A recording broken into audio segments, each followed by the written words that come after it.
And welcome to this edition of the Native News Update on this Monday, August 9th. I'm your host for today's program, Paul DeMain. Many of the stories right here can also be found at our website at IndianCountryNews.com. And here are some of the news stories for the day from the Associated Press and other Native news sources. The Klamath County Museum of Oregon has acquired 3 diaries with witness accounts of the Modoc Indians being executed at Fort Klamath in 1873, following one of the last battles between the tribes and the U.S. Army. The Modoc War lasted 2 years, with more than 80 settlers and 17 Modocs being killed, according to the California State Military Museum website.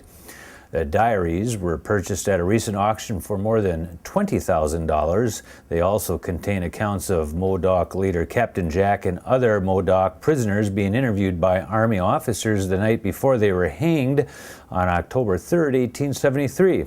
Captain Jack and 3 others were executed for the murders of peace negotiators, including an Army general.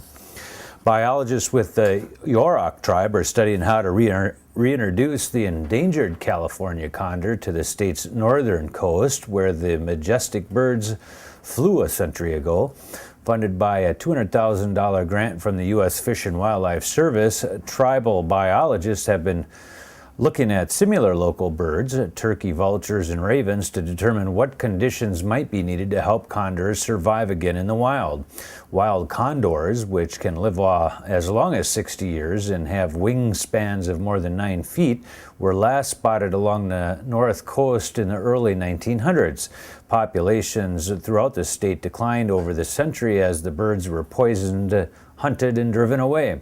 The return of the condor would have cultural significance to the Yuroks, who have a sacred dance inspired by the giant birds. Condor feathers are traditionally used during the jump dance, a ceremony for world renewal. Wings of America is announcing another 5K run, 1-mile run walk, a 400-meter dash on Sunday, August 22nd, 2010, during the 2010 Santa Fe Indian Market at the Santa Fe Indian School campus at 1601 Cerrillos Road in Santa Fe, New Mexico. Registration deadlines for that and for teams is on August 18th. Proceeds will benefit the Wings team at the 2011 USA Cross Country Championships, and for more information, you may contact Wings of America for registration forms at 505-982-6761 or wingsammer@aol.com. We'll put that information up on the board so you can get that.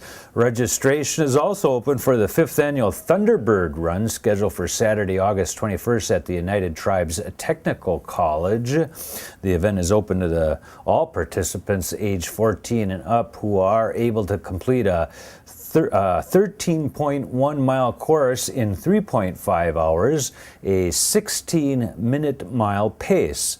Special guest will be Olympian Billy Mills from the Oglala tribe. Part of the course will be on the United Tribes Trail, a newly constructed multi-use pathway on the college campus. Proceeds from the event will fund a cooperative community wellness project for elders and young people at one of the North Dakota tribes on the college's governing board.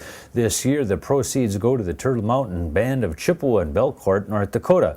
Registration forms and more information are available at the college website at utc.edu, or you can call Ruth Buffalo Zarazua at 701-255-3285 at extension 1357, and we'll get that information up too for you to be able to read it. And a letter from Madison, Maine says, please take the time to join us this August 22nd at the Pines off of Father Rosley Drive in Madison, Maine, around noon, when we come together to honor and remember the ancestors and strengthen our networks of relations for the future. The annual memorial ceremony takes place at the site where the historical Abenaki village of Norridgewalk once stood. Prior to an attack by the British Army on August 23, 1724, this central community had existed in basically the same location for thousands of years. Many North American Indians from across the region can trace their heritage back to communities like Norridge Walk, historical places where their ancestors had lived in relative peace and prosperity before the colonists changed the landscape of the region. In conjunction with this year's memorial ceremony, Abenaki people, along with other First Nations people and allies and supporters, will be conducting a sacred run from the Penobscot community of Indian Island, Maine, to the Pines. The runners will leave Indian Island at 8 p.m. on Saturday, August 21st. You can get more information on that from Kenai Molson at 207-271-7092. And we're going to put some email addresses up on the board as well, so you can write those down and get in contact with the people there. The Southwestern Association for Indian Arts continues its year-long celebration of Native literature by presenting author Sherman Alexie the 2010 Penn Faulkner Award winner. The evening will feature Alexie reading a selection of poetry and prose from his various books, followed by a book signing in the Lenzik Theater lobby. Alexie's readings are often irreverent, deeply moving, and unforgettable. This is a great opportunity to see and listen to one of the finest and most important writers of his generation amid the backdrop of the 89th annual Santa Fe Indian Market.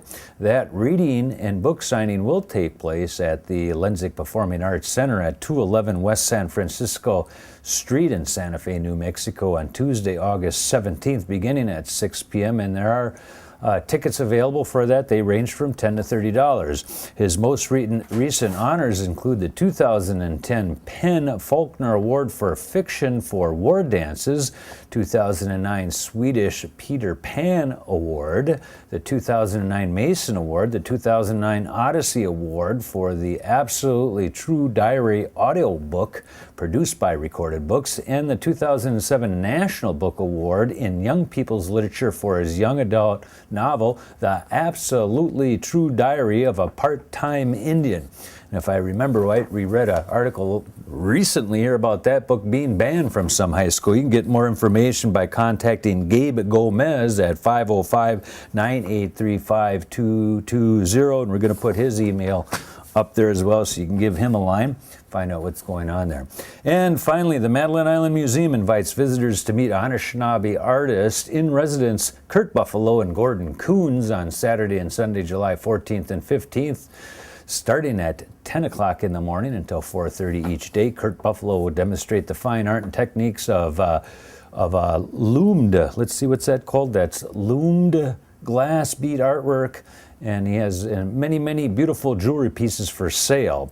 And he's going to, let's see, his designs are inspired by the legends of the Great Lakes Anishinaabe. He learned how to do beadwork from his grandmother, Tiny Cadotte, and he is a member of the Red Cliff Band of Lake Superior, Ojibwe. Gordon Coons, a member of the Lacutere Band of Lake Superior, Chippewa, is a self-taught artist, creating works in a variety of mediums, including linoleum, block, prints, paintings, pen and ink, carvings in stone and wood. His artwork is contemporary in style and portrays a unique view of traditional Native stories, including humor. During the weekend resident, Mr. Coons will be demonstrating block printing, and this week's program will be an opportunity for the public to interact with both of those artists that are coming up. This summer's Artists in Residence program coincides with the Madeline Island's new exhibit, Art Traditions of the Anishinaabe, and you can get more information from their website at MadelineIslandMuseum.org. And that is the latest roundup of news from Indian Country. On this edition of the Native News Update, we want to say miigwech for showing up. Come back again soon.